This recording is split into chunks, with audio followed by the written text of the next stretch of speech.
ಹೆದ್ದಾರಿಯಲ್ಲಿ ಲಿಂಗ ಪೂಜೆ ಮಾಡಿದ್ದು ಕೆಲವೊಂದಿಷ್ಟು ಜನರು ವಿರೋಧ ಇದೆ, ಅಲ್ಲಿ ಮಾಡಬಾರ್ದು. ನಿಮ್ಮ ಸಮಾಜದವರು ಲಿಂಗ ಪೂಜೆ ಮಾಡಕ್ಕೆ ಒಂದು ಸ್ಥಳ ಅಂತಿರ್ತಾರೆ, ಕೆಲವು ವಿರೋಧ ವ್ಯಕ್ತಪಡಿಸ್ತಾರೆ. ನೋಡ್ರಿ, ಲಿಂಗ ಪೂಜೆ ಎಲ್ಲಿ ಬೇಕಾದರೂ ಇಡೀ ಭಾರತನೇ ಪವಿತ್ರ ಭೂಮಿ ಐತಿ. ಇದಕ್ಕೇನತ್ತಾರ ಪವಿತ್ರ ಭೂಮಿನೇ ಅಂತಾರೆ ಭಾರತಕ್ಕೆ.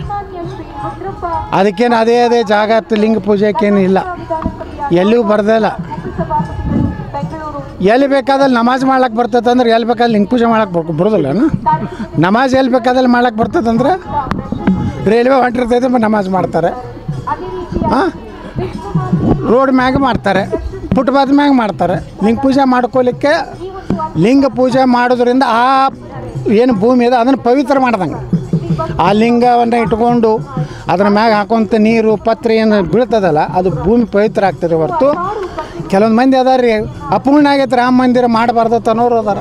ಅವೆಲ್ಲ ಸ್ವಲ್ಪ ಕಾಂಗ್ರೆಸ್ಸಿನ ಪೇಮೆಂಟ್ ಗಿರಕ್ಕೆ ಇರ್ತಾವೆ, ಸ್ವಾಮಿಗಳೊಳಗೂ ಸ್ವಲ್ಪ ಪೇಮೆಂಟ್ ಗಿರಕ್ಕೆ ಇರ್ತಾವೆ, ಅವ್ರ ಕಡೆ ಹೇಳಿಸ್ತಿರ್ತಾರೆ.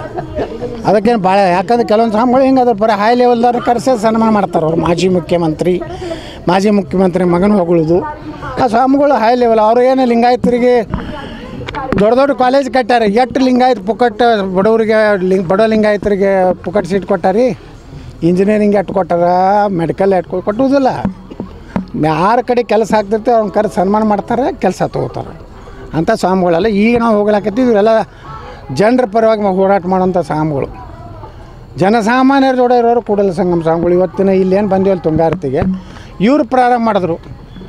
ತುಂಗಾರತಿ ಪ್ರಾರಂಭ ಮಾಡಿದ್ರು ಇವ್ರ ಗುರುಗಳು. ಈಗ ಅವನೊಬ್ಬ ಪುಣ್ಯಾತ್ಮ ನಡ್ಬರ್ಕ ಎದ್ದವ ಅವನಿಗೆ ನಮ್ಮವರು ಬೊಮ್ಮಾಯಿ ಸಾಹೇಬ್ರು ಅದಾರಲ್ಲ ಅವ್ನಿಗೆ ಎಷ್ಟೋ ಕೋಟಿ ಕೊಡ್ತೀನಿ ಅದು ತುಂಗಾರತಿ ಮಾಡಕ್ಕೆ. ಈಗ ಮಂದಿನ ಅವ್ನಿಗೆ ಮಂಗಳಾರತಿ ಮಾಡಕತ್ತಾರ ನೋಡಿ.